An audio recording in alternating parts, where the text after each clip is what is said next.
Amani na salama mpendwa mtazamaji na mfuatiliaji wetu wa chaneli yetu ya nguvu kabisa ya upashanaji media, kifupi media. Upo nami Uncle Tom Mpanji, mpashanaji wako. Saluti sana kwa kuendelea kusubscribe, kushare, kulike na kudondosha komenti yako kufuatia taarifa hii ya rais wa Umoja wa Mabunge Duniani Dkt.Tulia alivyoonyesha msimamo, upeo, uelewa na uwezo mkubwa wa kiakili aliojaliwa na Mwenyezi Mungu baada ya kujibu maswali kadhaa aliulizwa na wajumbe wa mkutano huo hivi karibuni kuhusiana na ziara yake nchini Russia na kukutana na rais wa nchi hiyo Vladimir Putin.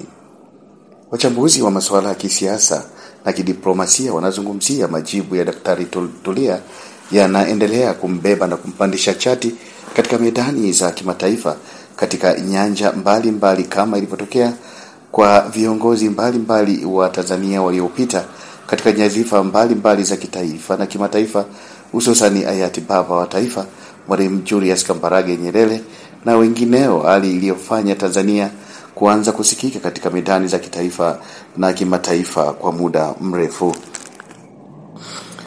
Na sasa Daktari Tulia, ambaye pia ni spika wa bunge la Jamhuri ya Muungano wa Tanzania na mbunge wa jimbo la Mbeya mjini, ameendelea kuipaisha Tanzania katika medani za kimataifa kufuatia msimamo wake katika sakata hilo ambalo lina trendi katika media maarufu na kubwa mbalimbali za kimataifa na mitandao ya kijamii duniani.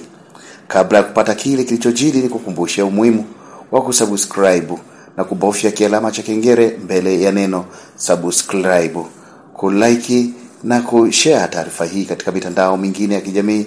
Utakuwa umetenda vema na haki kabisa kushirikishana taarifa hizi ili sote tuweze kuzipata na hatimaye kuweza kudondosha komenti zetu kufuatia taarifa hii na kuachia huzi huu hapa. Enjoy.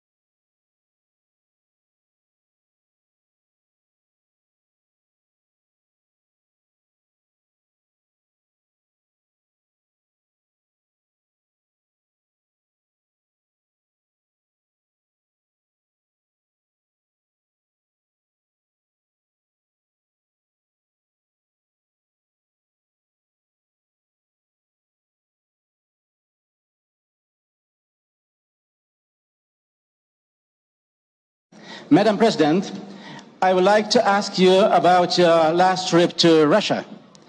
What did you feel when shaking hands with the war criminal Putin from the terrorist regime in Russia?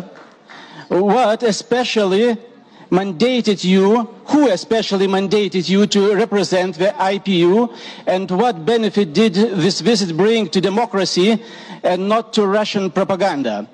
Do you agree that your visit to Russia before visiting victim country Ukraine was a mistake, and do you regret it? Thank you.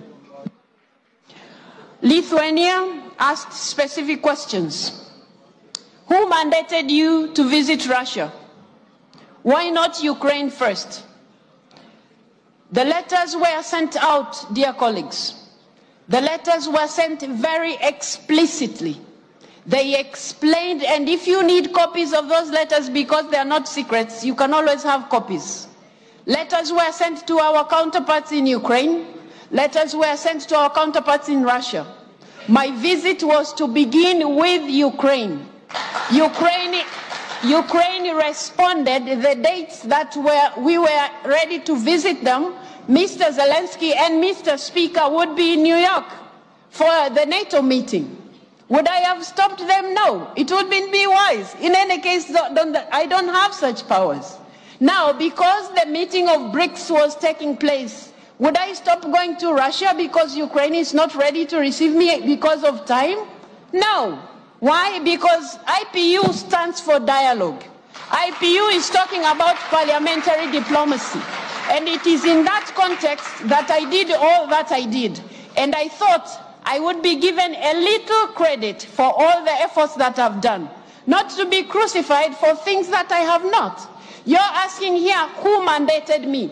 Who mandated the former president who came from the 12 plus to visit Kiev? Who mandated him? Please, I think we have to reach a point where I have explained myself several times to you 12 plus, to everybody else who cared to understand.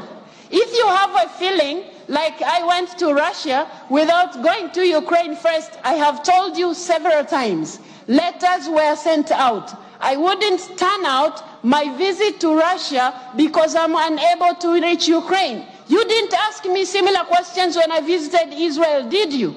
You didn't ask me similar questions when I visited Palestine, did you? You're not going to ask me similar questions when I visit Sudan. You're not going to ask me similar questions when I visit other places. I think, colleagues, let's have trust. You have elected a president who is supposed to deliver to her mandate. You have elected a president who is supposed to deliver to her mandate, and I think you are dealing with me unjustifiably, which is not fair to anybody. The questions that you have been raising, I have responded them to the best of my knowledge and to the best of my objectivity in all this matter. And you must know, I would not have asked to meet Mr. Putin if it wasn't for Ukraine. My commitment to doing that, and this is not the first place I'm visiting. Why is it that it's looking like I have met this person and therefore the president of IPU has all of a sudden become a monster? Please treat me with dignity the same way I am treating you with dignity.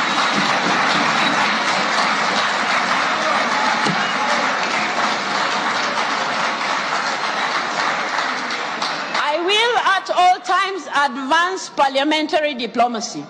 I will at all times give respect to the ideals of IPU, but I request you members to also accept I'm not God, I'm not an angel, I'm only human, I'm doing what is possible within my powers. The president of the task force has just informed you, and I have been repeating myself in this respect. I was requested by the task force to do what I did. What did I do wrong? I was supposed to sit back and tie my hands and say there's nothing we can do as IPU. That will not be doing justice to the women and children of Ukraine who are suffering. That wouldn't be fair to the mandate that you have given me. Give me a chance to lead this institution according to the ideals that we stand for. Not to crucify me just because I come from some country. Some of you maybe feel like we are still colonized in the mind. No.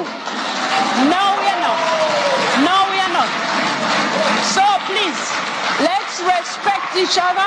I'm doing the best that I can, and that is exactly what I'll do. That is my commitment to you. I will keep doing that. Thank you very much.